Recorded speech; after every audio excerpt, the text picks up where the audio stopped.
जय श्री ओम नमः सिद्धेभ्य नमो अरहंताणं नमो सिद्धाणं नमो आयरीयाणं नमो वज्रायाणं नमो लोये सर्वसाहूणम् एष सुरासुरमिणुसद् सिन्धवन्दितं दोदघायिकं अमलं पडमामि बद्धमाणम् तम धम्मस्य कर्तारम। कल सातवीं गाथा पे चर्चा हुई थी जिसमें आचार्य देव ने ये समझाया कि चारित्र ही धर्म है, क्योंकि चारित्र से ही निर्वाण की उपलब्धि होती है, निर्वाण की परिसंपत्ति मिलती है। और वो चारित्र कैसा है कि उस चारित्र में दर्शन ज्ञान प्रदान है, माने सम्यक दर्शन और सम्यक ज्ञान सहित है, और वो आत्मा ही है। वो चारित्र आत्मा से भिन्न नहीं है, क्योंकि चारित्रम खलु धम्मो, चारित्र ही मूल रूप से धर्म है, वास्तविक धर्म है, निश्चय से धर्म है। और वो चारित्र क्या है कि जो चैतन्य ज्ञान दर्शन का परिणमन होता रहे और ज्ञान में झलकने वाली किसी भी वस्तु को देख करके हमको आकुलता ना हो। आकुलता ना हो माने राग द्वेष ना हो, इष्ट अनिष्ट बुद्धि ना हो, समता भाव रूप ही परिणमित हो। सो समो, जो समता भाव है वही चारित्र है, और वो समता भाव रूपी चारित्र आत्मा ही है। आत्मा ही उस चारित्र रूप से प्रकट हुआ है, इसलिए चारित्र आत्मा से भिन्न कोई वस्तु नहीं। सारी दुनिया धर्म करने के नाम पर पूरे समझ लो पृथ्वी का चक्कर लगाती है। यहाँ धर्म है, काशी जाएंगे तो धर्म है, काबा जाएंगे तो धर्म है, जैनी है तो कहेंगे शिखर जी की यात्रा से धर्म होगा, सिद्ध क्षेत्रों की यात्रा से धर्म होगा, अच्छे क्षेत्रों की यात्रा से धर्म होगा।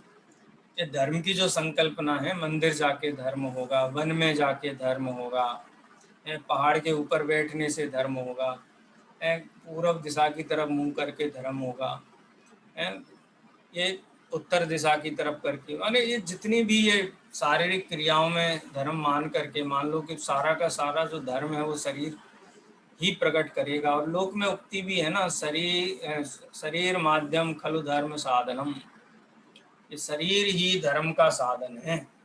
आचार्य देव कहते हैं कि ये धर्म शरीर से नहीं है, ये आत्मा से है। आत्मा ही धर्म है, क्योंकि ये समता भाव रूप जो परिणमित हुआ है वो आत्मा ही है, इसलिए आत्मा ही चारित्र है, क्योंकि समता भाव रूप परिणमित आत्मा ही होता है। ये तो कहना चाहिए पक्ष है। आचार्य देव ने ये सिद्धांत स्थापित किया कि धर्म क्या है, ये सातवीं गाथा में। अब आठवीं गाथा में हेतु देते किस प्रकार से आत्मा ही चारित्र है। ये तो कह दिया कि आत्मा ही चारित्र है। चारित्रम खलु धम्मो, धम्मो जोसो समुत्तीर्णिद्धो मोह खोह विहीनो परिणामो अपणो समो। ये तो आचार्य देव ने कह दिया, लेकिन आत्मा ही चारित्र है, इस बात की सिद्धि कैसे होगी। इस बात की सिद्धि के लिए आचार्य देव आठवीं गाथा में सिद्ध करते हैं कि आत्मा ही चारित्र है। देखो इसकी उत्थानिका में क्या कहते हैं, अथ आत्मनः चारित्रत्वं निश्चिनोति।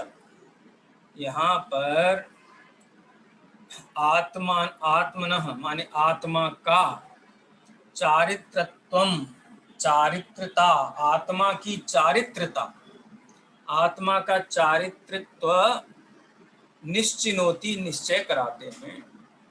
आत्मा ही चारित्र है, ये कैसे सिद्ध होगा, तो इसके उत्तर में आठवीं नंबर की गाथा है। गाथा पढ़ेंगे। परिणमदिजेन धव्वम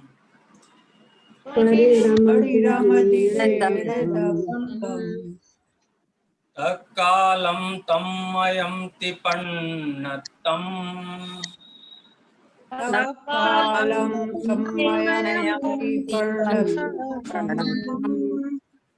तम्मा धम्म परिणतो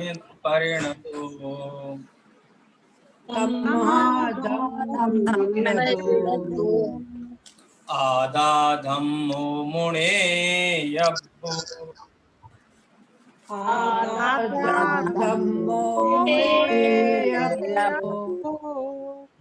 क्या कहते हैं? परिणमतेन दव्वम तत्कालम तन्मयंति पण्णतम। कि द्रव्य जिस काल में जिस भाव के साथ तन्मय होकर के परिणमित होता है, यही है ना। परिणमति जेण दव्वम तत्कालम तन्मयंति पण्णतम।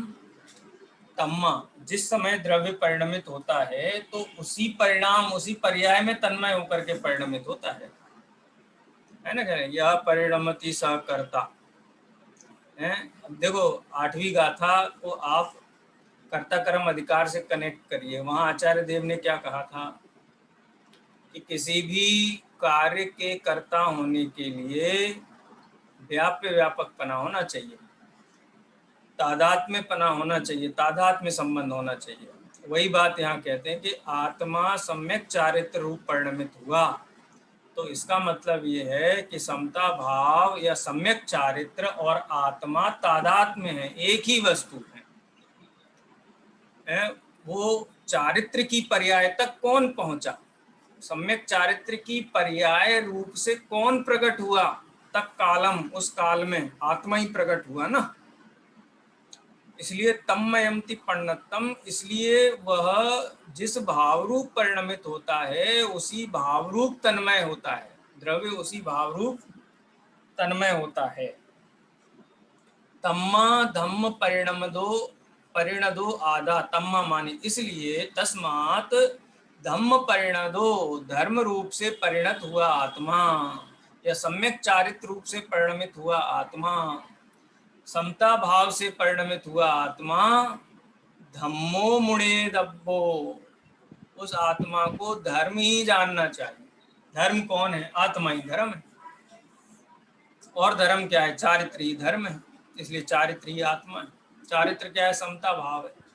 वो समता भाव रूप परिणमित कौन हुआ? आत्मा हुआ। इसलिए समता भाव आत्मा है। यानी आत्मा ही इन व्याप्य पर्यायों में व्यापक पने से विराजमान होने से, पर्याय और द्रव्य के बीच में व्याप्य व्यापकपना होने से, द्रव्य पर्याय रूप से प्रकट होने से या उस रूप तन्मय होने से, उनके बीच तादात्म्य संबंध होने से, आत्मा कहो या चारित्र कहो एक ही बात है। कहते हैं आत्मा कहो कि ज्ञान कहो, दो अलग अलग बातें नहीं, एक ही बात है। क्योंकि ज्ञान ही आत्मा है, आत्मा ही ज्ञान है। इसी प्रकार से सम्यक चारित्र रूप परिणमित आत्मा ही हुआ है, इसीलिए आत्मा ही धर्म है। कहाँ ढूंढे धर्म? अब बताओ।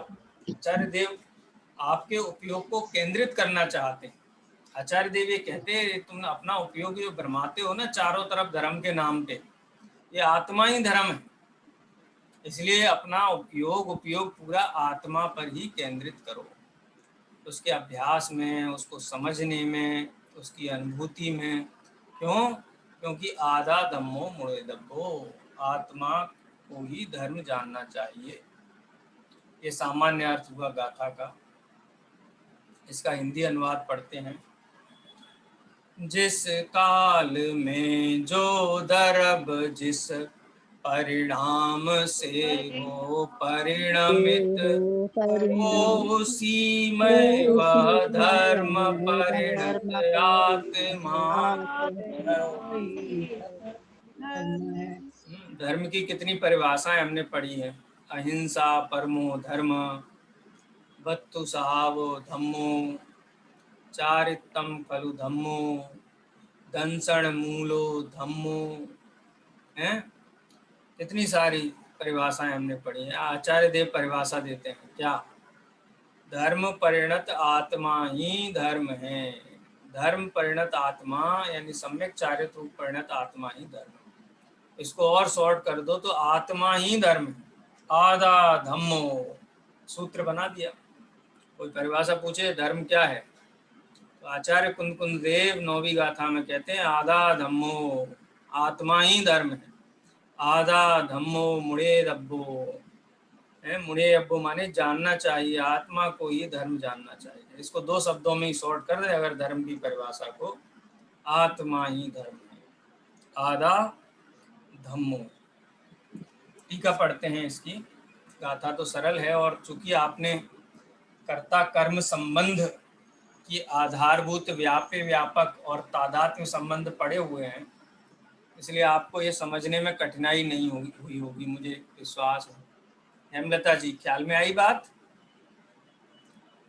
आठवीं गाथा में आचार्य देव क्यों कहते हैं आत्मा ही धर्म है?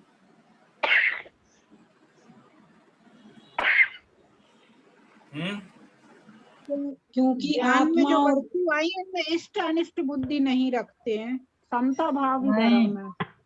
आत्मा क्योंकि आत्मा और तादात्म्य संबंध है, क्योंकि आत्मा और धर्म में तो आवाज क्लियर नहीं आएगी तो क्या बोला है वो ख्याल में नहीं आएगा।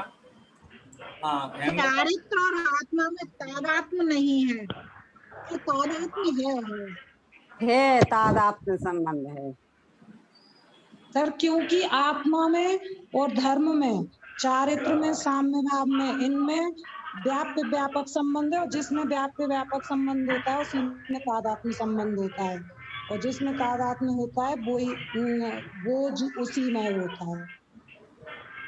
हेमलता जी कुछ अलग बात कह रही थी, वो उसमें सुन क्या कह रही थी? मैं ये कह रही थी सम्यक चारित्र और आत्मा में तादात्म्य संबंध है। क्यों, किस प्रकार से तादात्म्य संबंध लगता है आपको? क्योंकि इसमें व्याप्त व्यापक संबंध, क्योंकि जैसे आत्मा ही धर्म है, क्योंकि आत्मा ही चारित्र है। ठीक है, जैसे ये रूप कार्य में क्या व्याप्त है? मिट्टी व्याप्त है। मिट्टी ही घड़े की पर्याय तक पहुंची है, कोई और नहीं पहुंचा है। वो चक्र, दंड, कुम्हार, ये सब घड़े रूप परिणमित नहीं हुए, मिट्टी घड़े रूप परिणमित हुई है। इसलिए घड़ा ही मिट्टी है, मिट्टी ही घड़ा है। कोई पूछे घड़ी क्या है, बोले मिट्टी है ना। ख्याल में शरीर को बोलते हैं क्या है? मिट्टी है। मिट्टी माने पुद्गल द्रव्य है, क्योंकि पुद्गल द्रव्य ही औदारिक शरीर रूप से प्रकट हुआ है, इसलिए कहते हैं पुद्गल द्रव्य। और औदारिक शरीर को पुद्गल कहते हैं ना। कि इसी प्रकार से सम्यक चारित्र या समता भाव रूप कौन परिणमित हुआ है? तो आत्मा ही परिणमित हुई है। ये आत्मा ही चारित्र है, ठीक है। आत्मा ही चारित्र है। अब कह रहे चारित्र धर्म है, तो कहते आत्मा ही धर्म है। कोई कहे समता भाव चारित्र, कहते आत्मा ही समता भाव। सम्यक दर्शन ज्ञान चारित्राणि मोक्ष मार्ग। सम्यक दर्शन क्या है? आत्म रूपम तत्। सम्यक ज्ञान क्या है? आत्म रूपम तत्। और चारित्र क्या है? आत्म रूपम तत्। इसीलिए आत्मा ही मोक्ष है और आत्मा ही मोक्ष मार्ग है। ये बात इससे सिद्ध होती है। आवाज थोड़ी हेमलता जी की आ नहीं रही थी, तो मैं सोच रहा कुछ और तो नहीं बोला है। कंफर्म करने के लिए मैंने दोबारा बोलने के लिए कहा, लेकिन सभी लोगों ने सही बोला। मुझे ऐसा लगा कोई बोला कि चारित्र में और आत्मा में तादात्म्य संबंध नहीं है, ऐसा मुझे सुनने में आया। अगर किसी ने कहा हो तो उसकी भी अपन चर्चा कर सकते हैं। किसी का ऐसा मानना तो नहीं है कि आत्मा और सम्यक चारित्र में तादात्म्य संबंध नहीं। ऐसा तो नहीं मानता कोई? कहे आत्मा नहीं सर, चारित्र का चारित्र तो आत्मा की ही पर्याय है। भी परिणमित होते रहना चाहिए हमेशा, 24 घंटे 12 महीने। ऐसी बात नहीं है। जब भी सम्यक चारित्र रूप पर्याय प्रकट होगी तो आत्मा ही सम्यक चारित्र रूप पर्याय से प्रकट होगा, कोई उद्गल द्रव्य नहीं होगा उसमें। कोई धर्म अधर्म आकाश और काल द्रव्य नहीं होगा। इस विवक्षा से जैसे मिट्टी ही घड़े में व्याप्त है, इसलिए घड़ा क्या है? मिट्टी ही तो है, कहते कि नहीं कहते? तो मिट्टी मिट्टी और घड़े में तादाद में संबंध होने पर घड़े से मिट्टी से प्रति समय घड़ा उत्पन्न होना चाहिए, ऐसा कोई नियम नहीं होता है। और जिस काल में घड़े रूप से परिणमित मिट्टी हुई है उस काल में वो घड़ा मिट्टी ही है, ऐसा लोक में भी कहा जाता है। उसी दृष्टांत को यहाँ पे आचार्य देव ने आत्मा और सम्यक चारित्र की पर्याय में सिद्धांत में प्रकट किया है। ठीक है, अब इसकी टीका देखते हैं। यत् खलु द्रव्यम यस्मिन् काले येन भावेन परिणमति तत् तस्मिन् काले किल औष्ण्य परिणता यह पिंडवत् तन्मयम् भवति। क्या बात है, क्या कहते हैं कि यत् खलु द्रव्यम, जो भी द्रव्य है, हम ये नहीं कहते कि सम्यक चारित्र रूप परिणमित आत्मा, उसमें व्यापक होने से आत्मा ही सम्यक चारित्र है। यत् खलु द्रव्यम, जो भी द्रव्य आप ले लो, उद्गल ले लो, धर्म ले लो, अधर्म ले लो, आकाश ले लो, जो भी ले लो, अपनी पर्याय रूप से वो द्रव्य ही परिणमित हुआ है।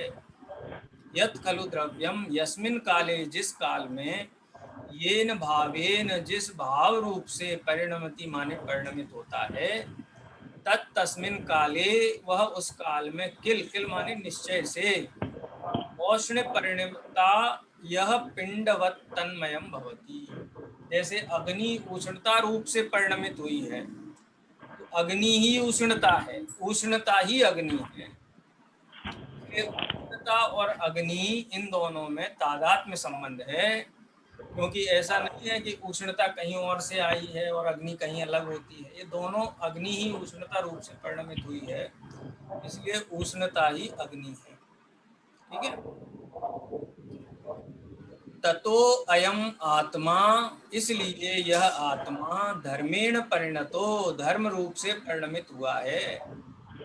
धर्म एव भवति, धर्म रूप से परिणत हुआ आत्मा धर्म एव, धर्म ही भवति है, धर्म ही है।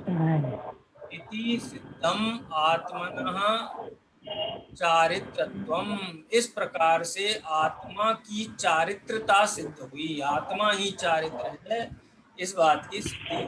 जो द्रव्य जिस काल में जिस भाव रूप से परिणमित होता है, वह द्रव्य उस भाव में तन्मय होता है, उस काल में उस भाव रूप से तन्मय होता है। इसीलिए जिस समय आत्मा समता भाव रूप धर्म भाव से परिणमित हुआ है, उस समय आत्मा ही धर्म है। इति सिद्धम, इस प्रकार से सिद्ध होता है क्या, आत्मनः चारित्रत्वम, आत्मा की चारित्रता इस प्रकार से सिद्ध होती है। ये 7वीं और 8वीं गाथा में आचार्य देव ने चारित्र किसे कहते हैं और चारित्र कहाँ है, कौन है, कहाँ पाया जाता है, कहाँ प्रकट होता है, किसका है, ये सारे प्रश्नों के उत्तर इन 2 गाथाओं के माध्यम से दिए। इस प्रकार से छठी, 7वीं, 8वीं तीनों ही गाथाओं की चर्चा लगभग हमने कर ली है। छोटी छोटी सी टीकाएं हैं, इसलिए ज़्यादा कठिनाई नहीं है। इसका जो हिंदी यहाँ पर दिया हुआ है उसकी अपन रीडिंग एक बार कर लेते हैं, उसमें कोई विशेष बात चर्चा करेंगे। इसमें सर ये पूछ रहे थे कि जैसे जिस समय चारित्र रूप परिणत है उस समय तो आत्मा वही है, लेकिन मान लो किसी समय चारित्र रूप परिणत नहीं है लेकिन सम्यक दर्शन सम्यक ज्ञान रूप परिणमित है, तो फिर वो उसको कहा जाएगा कि नहीं? देखो, जब हम सम्यक दर्शन की चर्चा करेंगे तो सम्यक दर्शन रूप परिणमित कौन है, सम्यक दर्शन को मुख्य करेंगे तो आत्मा सम्यक दर्शन है, चारित्र को मुख्य करेंगे तो आत्मा चारित्र है, ज्ञान को मुख्य करेंगे तो आत्मा ज्ञान है। आप जिस एंगल से चर्चा करोगे, जिसको मुख्य करोगे, और आत्मा का ही वह गुण है, आत्मा ही उस पर यह रूप से प्रकट हुआ है, इसलिए आत्मा को वही कहा जाएगा। पिता है, मामा है, भाई है कि पिता है, बताओ क्या है? आत्मा दर्शन है, ज्ञान है कि चारित्र? हमको ये बताओ पहले तो, क्या उत्तर है इसका? तीनों ही है, आत्मा ज्ञान दर्शन समय वही है। हाँ, आत्मा तो एक ही है, पर आत्मा तीन नहीं है, लेकिन जिस समय सम्यक दर्शन को मुख्य करोगे तो आत्मा सम्यक दर्शन है, आत्म रूपम तत्। जिस समय ज्ञान को मुख्य करोगे तो आत्मा ज्ञान है। अभी चारित्र की चर्चा हो रही है तो आत्मा चारित्र है, चारित्र के एंगल से आत्मा का अध्ययन किया जा रहा है। क्योंकि आत्मा ही दर्शन ज्ञान चारित्र रूप से परिणमित हुआ, एक अभेद वस्तु है, वो तीन रूप नहीं है।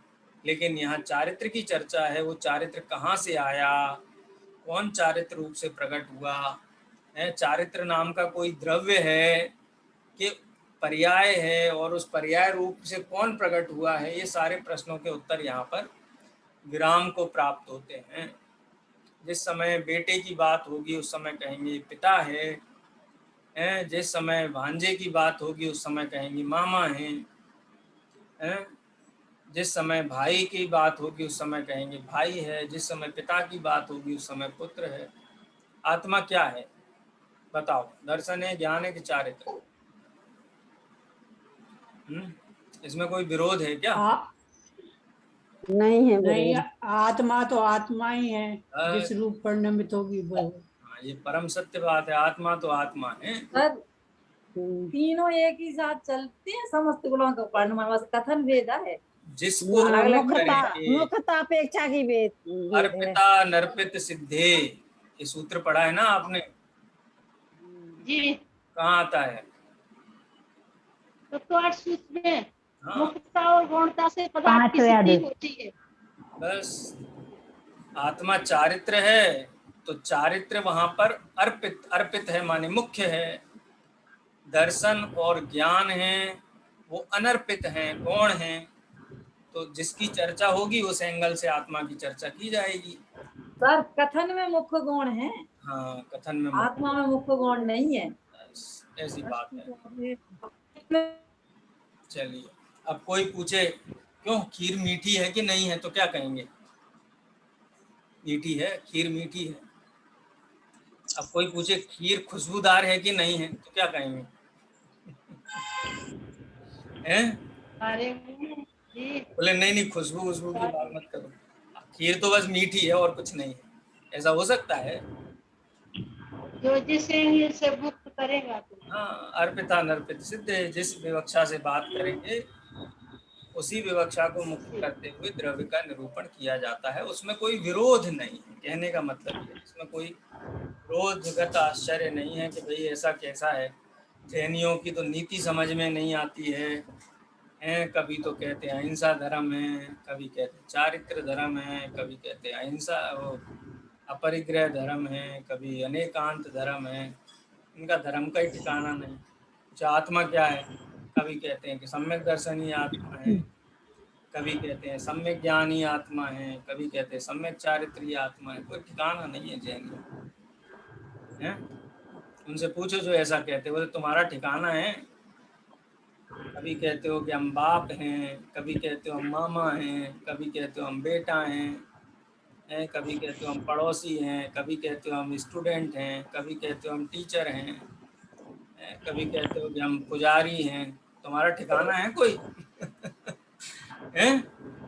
बोलो, ऐसा प्रश्न उठाया जा सकता है? हैं? एक बहुत बढ़िया गाथा है सम्मय सुत्तम में, सन्मति तर्क प्रकरण है, सिद्ध सेन दिवाकर जी का, नमो अणेयंत वायस्य है। बहुत अच्छी गाथा है कि जिसके बिना जीर्ण विणाण निभणई, जिसके बिना जगत का व्यवहार निभना बहुत मुश्किल है, माने जिसके बिना जगत का कोई व्यवहार नहीं चल सकता है, व्यवहार का निर्वहन नहीं किया जा सकता है। ऐसे लोक के गुरु अनेकांत को मैं नमस्कार करता हूँ। ये अनेकांतवाद है, वस्तु का अनेकांतवाद है, जिसके बिना तो दुनिया की एक बात नहीं कही, कथन नहीं किया। इसीलिए जिसको जहाँ मुख्य किया गया है, जो वर होता है वो घोड़े पे बैठता है, ऐसी बात यहाँ समझनी चाहिए। चलिए, इसको रीड करना है, जो द्रव्य जिस भाव से यहाँ से पढ़ना है। कौन पढ़ेगा? सर एक मिनट। बोलिए। अब ये तो ये सम्यक चारित्र की बात, हाँ इसमें मिथ्या चारित्र मतलब जो क्रोधादि रूप परिणामों का भी इसी तरह लेना है। हाँ बिल्कुल बिल्कुल। अज्ञान रूप इस समय परिणमित आत्मा अज्ञानी है, ये बात तो अपन पढ़ के आए हैं ना। अज्ञान रूप परिणमित आत्मा अज्ञानी, क्रोध रूप परिणमित, जन्य परिणाम रूप है। ज्ञान भाव ज्ञानी करे, करे कैसे माने, ज्ञान भाव रूप से तन्मय है, ज्ञान भाव से तादात्म्य है। ज्ञानी ज्ञान भाव रूप पर्याय से प्रकट हुआ है तो उसमें तादात्म्य है, और अज्ञानी अज्ञान भाव रूप से प्रकट हुआ है इसीलिए वो अज्ञानी है। ठीक है, जहाँ पर द्रव्य मात्र की बात होगी वहाँ ज्ञानी और अज्ञानी का भेद नहीं होता है।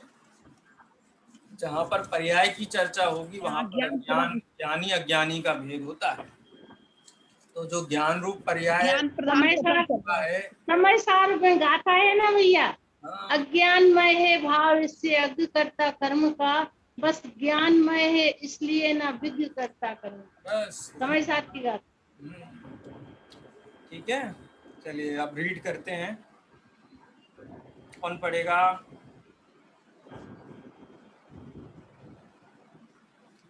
सर जिसको आप बता। सारिका जी का नाम नहीं दिख रहा है। हाँ है क्लास में, पढ़ेंगे आप? हाँ सर पढ़ रही हूँ। हेलो। हाँ जी पढ़िए। हेलो। हाँ सर। जो द्रव्य जिस समय जिस भाव से परिणमित होता है वह द्रव्य उस समय उसी मय होता है, ऐसा जिनेंद्र भगवान ने कहा है। इसलिए धर्म परिणत आत्मा ही धर्म है। उक्त गाथा का भाव तत्व प्रदीपिका टीका में इस प्रकार स्पष्ट करते हैं। जिस प्रकार उष्णता रूप परिणमित लोहे का गोला उस समय उष्ण ही है, उसी प्रकार जो द्रव्य जिस समय जिस भाव रूप से परिणमित होता है उस समय उसी भाव रूप होता है। इसी नियम के अनुसार धर्म भाव से परिणमित आत्मा स्वयं धर्म रूप ही है। इस प्रकार आत्मा स्वयं चारित्र है, यह बात सिद्ध होती है। ध्यान देने की बात यह है कि इस गाथा में द्रव्य और पर्याय की अभिन्नता स्पष्ट की गई है। इस अपेक्षा को समझे बिना कुछ लोग द्रव्य और पर्याय को सर्वथा भिन्न प्ररूपित करने लगते हैं। उन्हें इस बात पर विशेष ध्यान देना चाहिए कि यहाँ आचार्य देव शुद्धोपयोग रूप निश्चय धर्म और शुभोपयोग रूप व्यवहार धर्म से परिणमित आत्मा को ही धर्म कह रहे हैं। बात यहाँ तक ही नहीं है कि धर्म पर्याय रूप परिणमित आत्मा धर्म है, अपितु आगामी गाथा में तो यहाँ तक कह रहे हैं कि शुद्ध भाव रूप परिणमित आत्मा शुद्ध है, शुभ भाव रूप परिणमित आत्मा शुभ है और अशुभ भाव रूप परिणमित आत्मा अशुभ है। इस प्रकार जीव ही शुभ है, जीव ही अशुभ है और जीव ही शुद्ध है, ऐसा निश्चित करते हैं। ठीक है, फिर नौवीं गाथा प्रारंभ हो जाती है, लेकिन वो ट्रैक आचार्य देव ने यहाँ दिखा दिया। दो प्रकार के भाव हैं, शुद्ध भाव और अशुद्ध भाव। जो आत्मा शुद्ध भाव रूप परिणमित है वो आत्मा शुद्ध है, क्योंकि शुद्ध रूप पर्याय से आत्मा ही प्रकट हुआ है। जैसे घड़े में, घड़े के अंश अंश में, कण कण में, परमाणु परमाणु में मिट्टी ही मिट्टी है, ऐसे ही शुद्ध पर्याय रूप से परिणमित आत्मा जो है वो पर्याय के सर्वांग में, सर्व प्रदेशों में, सर्व अवस्था कहना चाहिए, जो पर्याय है शुद्ध, उसमें आत्मा ही आत्मा है और क्या है। उसमें पुद्गल धर्म अधर्म आकाश ने तो प्रवेश नहीं किया है। इसी प्रकार से अशुद्ध भाव रूप जो आत्मा परिणमित हुआ है वो आत्मा अशुद्ध है। यहाँ पर अशुद्ध भाव के दो विभाजन कर दिए, शुभ भाव रूप परिणमित आत्मा शुभ और अशुभ भाव रूप परिणमित आत्मा अशुभ है। और इनके फल की चर्चा भी की गई है। और छठी गाथा में कहा ही था कि जो शुद्ध भाव रूप परिणमित आत्मा है, वीतराग भाव रूप परिणमित आत्मा है, या जो वीतराग चारित्र है वह निर्वाण का कारण है, वह निर्वाण रूप है। और जो शुभ अशुभ भाव रूप जो सराग है, वह सराग क्या है? वह संसार का कारण है। और आगे शुभ परिणाम अधिकार में उसकी और भी चर्चा आएगी, लेकिन ये प्रकरण यहीं पे पूरा होता है चारित्र की परिभाषा का। अब हम बढ़ेंगे गाथा नंबर 19 की तरफ। ठीक है, आपके सिलेबस की अगली गाथा है गाथा नंबर 19। उसमें सर्वज्ञ भगवान के अतीन्द्रिय पने की चर्चा है शुद्धोपयोग अधिकार में। अनंत भगवान का ज्ञान, अनंत भगवान का सुख, अनंत भगवान का जो भी है वो कैसा है? अतीन्द्रिय है।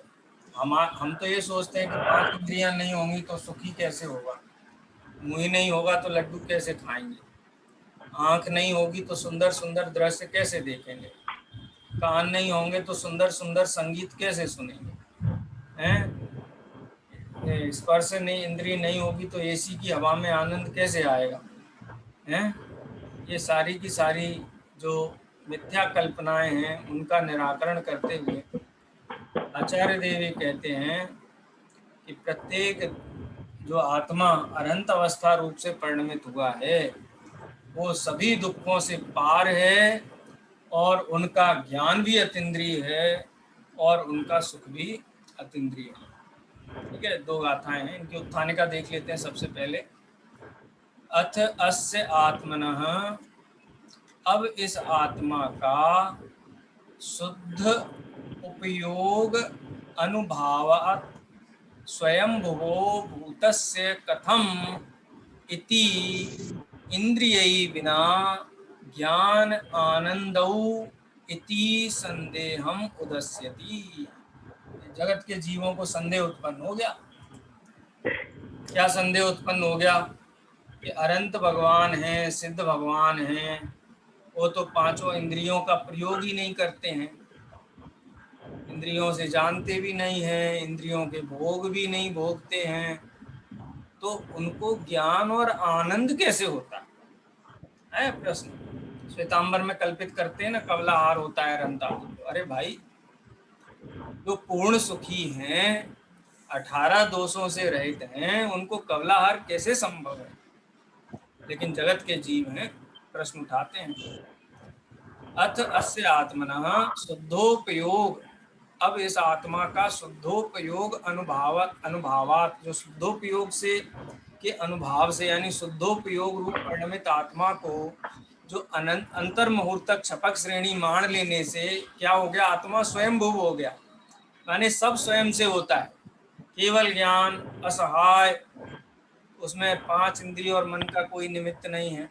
स्वयंभुवो, सुख, सुख में भी 5 इंद्रियों के संप्रयोग की आवश्यकता नहीं है, स्पर्शन इंद्रिय के विषय की आवश्यकता नहीं, रसना इंद्रिय के विषय की आवश्यकता नहीं, घ्राण इंद्रिय का विषय भी नहीं चाहिए, चक्षु इंद्रिय का विषय भी नहीं चाहिए, कर्ण इंद्रिय का विषय भी नहीं चाहिए, कोई विषय नहीं चाहिए। कैसा हो गए? स्वयंभू, स्वयंभू हो गए। स्वयंभुवो भूतस्य, भूत का मतलब होता है जीव, स्वयंभू जीव हो गए वो। लेकिन ऐसे स्वयंभू आत्मा को कथम, किस प्रकार से, इंद्रियर बिना, इंद्रियों के बिना, ज्ञान आनंदो, ये ज्ञान और आनंद, इति, ये ज्ञान और आनंद कैसे उत्पन्न होते हैं? संदेह उदस्यति, ये संदेह उत्पन्न होता है। अथ इंद्रियत्वात् एव शुद्धात्मनः शारीरम सुख दुखम नास्ति इति विभावयति। क्योंकि अब भगवान अतीन्द्रिय पने से सुशोभित हो गए हैं, शुद्धात्म रूप से परिणमित हो गए हैं, इसलिए शारीरम, शारीरम माने शारीरिक सुख दुख नहीं है, शारीरिक सुख दुख नहीं है, माने इंद्रिय जनित जो सुख का मतलब यहाँ वो सुख नहीं है। कौन सा? अतीन्द्रिय सुख, यहाँ इंद्रिय सुख वाली बात है, और इंद्रिय सुख सुख नहीं है और ना इंद्रिय ज्ञान ज्ञान है। लेकिन जिस सुख दुख की कल्पना, शरीर आश्रित सुख दुख की कल्पना संसार करता है, वो सुख दुख अनंत आदि को नहीं होते हैं। यहाँ पे इस गाथा की कहानी पढ़ते हैं। हाँ, पढ़िए। अरे एक बार कहानी का फिर से अब इसका एक बार हिंदी पढ़ लीजिए, हिंदी पढ़ लीजिए। कि शब्द संस्कृत का समझ में नहीं आया तो आप पूछ सकते हैं, नहीं तो एक बार हिंदी पढ़ लीजिए, तो हिंदी से थोड़ा स्पष्टता आ जाएगी। कल्पना जी पढ़िए। भैया एक मिनट, कल शुद्ध पंचमी है ना भैया, कुछ रख लीजिए आप प्रोग्राम। क्या गोष्ठी करनी है? ठीक है, तैयारी कर लीजिए सभी वक्तागण, और शुद्ध पंचमी के विषय में चर्चा करेंगे अपन। ठीक है, जिन जिन का बोलने का भाव है वो अपनी अपनी तैयारी कर लें। शुद्ध पंचमी पर्व का महत्व क्या है, उसका ऐतिहासिक परिदृश्य क्या है, वो सारी चीज़ें आप अपनी रुचि के अनुसार अपनी तैयारी आगम के आधार से, कोई प्रशंसात्मक वो नहीं होनी चाहिए, वक्तव्य नहीं होना चाहिए, तथ्यात्मक होना चाहिए, जिससे कि स्वाध्याय झलके और लोगों को, सभी साधर्मियों को उसका लाभ मिले। ठीक है, तो कल अपन एक छोटी सी संगोष्ठी रखेंगे शुद्ध पंचमी विषय पर। आप लोग अपनी अपनी तैयारी रखना, और रैंडमली जिसको बोलने के लिए कहा जाएगा वो अपना वक्तव्य प्रस्तुत करेंगे। चलिए उत्थानिका पढ़ते हैं। कल्पना जी पढ़िए। ऐसी स्थिति में इंद्रियों से ही ज्ञान और आनंद की उत्पत्ति मानने वाले अज्ञानी जनों को यह प्रश्न उठना स्वाभाविक ही है कि शुद्धोपयोग के प्रभाव से स्वयंभू हुए इस भगवान आत्मा को बिना इंद्रियों के ज्ञान और आनंद की प्राप्ति कैसे हो सकती है। सर और पढ़े आगे। हाँ उत्थानिका पढ़िए ना। इन गाथाओं में उक्त आशंका का सतर्क समाधान करते हुए अतीन्द्रिय होने से शुद्धात्मा में शारीरिक सुख दुख नहीं है, यह बताया गया है। गाथा का पाठ करते हैं। अक्षीण घादिकम्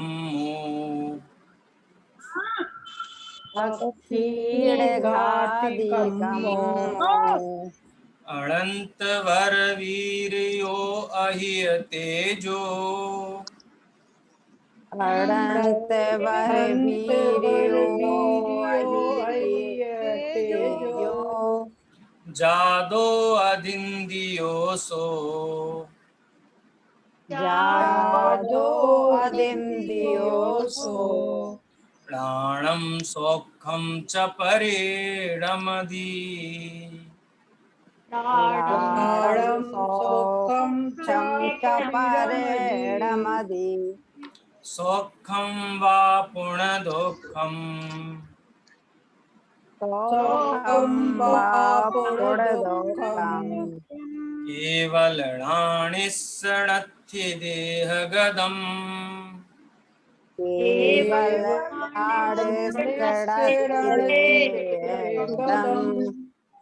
जम्मा अदिंदियत्तम्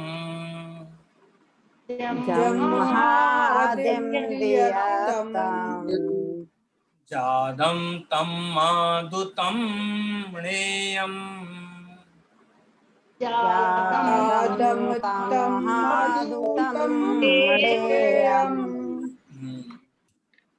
गाथा का सामान्य अर्थ चर्चा वैसे कल करेंगे, आज समय हो गया है। प्रक्षीण घाति कम्मु, 4 घातिया कर्मों के नष्ट हो जाने से, अनंत वर माने अनंत वीर्य, अहिय तेजो अनंत दर्शन, अनंत ज्ञान, अनंत सौखम अनंत सुख कैसे परिणमित हुए? अदिंदियो अतीन्द्रिय हो गए हैं। इसलिए देहगत सुख दुख केवल ज्ञानी को नहीं होते हैं, उनको जो भी है वह अतीन्द्रिय पने को प्राप्त हो गया है। इसकी विशेष चर्चा कल करेंगे, अभी जिनवाणी स्तुति करेंगे। निज निधि निज